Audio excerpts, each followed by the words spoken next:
अफ्रीकी देश सूडान के हालात लगातार बिगड़ते जा रहे हैं। बड़ी खबर आपको बता रहे हैं, भारत ने वहां फंसे हुए अपने नागरिकों को निकालने के लिए अभियान तेज कर दिया है। तो बड़ी जानकारी, सूडान से भारत के जो लोग हैं, भारतीय जो हैं, उनका रेस्क्यू लगातार जारी है।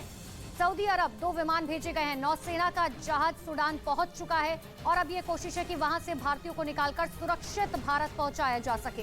सबसे बड़ी चुनौती भारत के सामने यही, और इसीलिए 2 इंडियन एयरफोर्स के विमान C-130J पहुंचे हैं, जिसके तहत भारतीय वायुसेना के 2 C-130J विमानों को सऊदी अरब के जेद्दा में तैनात किया गया, जबकि भारतीय नौसेना का जहाज INS सुमेधा सूडान बंदरगाह पर पहुंचा दिया गया। विदेश मंत्रालय ने बताया कि सूडान में करीब 3000 भारतीय मौजूद हैं, जिन्हें सुरक्षित स्वदेश लाने के लिए हर संभव कोशिश जारी है। सूडान के अधिकारियों के अलावा भारत का विदेश मंत्रालय संयुक्त राष्ट्र संघ, सऊदी अरब, संयुक्त अरब अमीरात, मिस्र और अमेरिका के साथ लगातार संपर्क में है। सूडान के अधिकारियों के अलावा भारत का विदेश मंत्रालय संयुक्त राष्ट्र संघ, सऊदी अरब, संयुक्त अरब अमीरात, मिस्र और अमेरिका के साथ लगातार संपर्क में है। सऊदी अरब ने शनिवार को सूडान से विदेशी राजनयिकों और अधिकारियों सहित 150 से ज्यादा लोगों को सुरक्षित बाहर निकाला, जिसमें कई भारतीय नागरिक भी शामिल थे। पीएम मोदी खुद सूडान हालात पर लगातार रिपोर्ट ले रहे हैं। अफ्रीकी देश सूडान में हिंसा थमने का नाम नहीं ले रही। वहां पर सेना और RSF यानी कि para military rapid support force के बीच देश भर में जंग छिड़ी हुई है।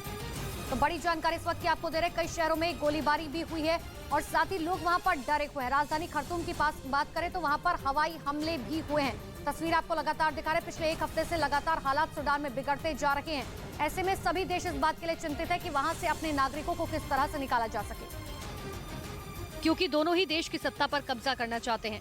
इस संघर्ष में अब तक सैकड़ों लोगों के मारे जाने की पुष्टि हो चुकी है, लेकिन आंकड़ा और भी बढ़ सकता है। राजधानी खर्तूम के आसपास के शहरों में हवाई हमले और गोलीबारी लगातार जारी है। दहशत के मारे लोग घरों में दुबक गए हैं। सेना और RSF के बीच जंग से हालात इस कदर बिगड़ गए कि पड़ोसी देशों ने अपनी सीमाओं को बंद कर दिया। सेना और RSF बातचीत के लिए तैयार नहीं है, क्योंकि 3 साल पहले हुए तख्ता पलट की घटना ने विरोध की जो चिंगारी सुलगाई थी, वो आज धधक रही है। पूरा सूडान आज जंग का मैदान बन चुका है। न तो सेना के commander general Abdel Fattah Burhan पीछे हटने को तैयार हैं, न ही RSS के प्रमुख जनरल मोहम्मद हमदान डगालो हथियार डालने को राजी हैं। देश में पिछले 24 घंटे में कोरोना की बात करें, 10,112 नए मामले सामने आ चुके हैं। इस दौरान 9,833 लोग ठीक हुए। फिलहाल एक्टिव केस का आंकड़ा 67,806 है, जबकि दिल्ली में रविवार को कोरोना के 948 केस नए मिले और 24 घंटे के दौरान 2 मरीजों की मौत हो गई। पूर्व भारतीय क्रिकेटर सचिन तेंदुलकर आज अपना 50वां जन्मदिन मना रहे हैं। उनके जन्मदिन के मौके पर उड़ीसा के पुरी में सैंड आर्टिस्ट सुदर्शन पटनायक ने अपने अंदाज में उन्हें शुभकामनाएं और समंदर किनारे रेत पर सचिन का पोर्ट्रेट बना दिया, जिसे देखने के लिए लोगों की भीड़ इकट्ठा हो गई।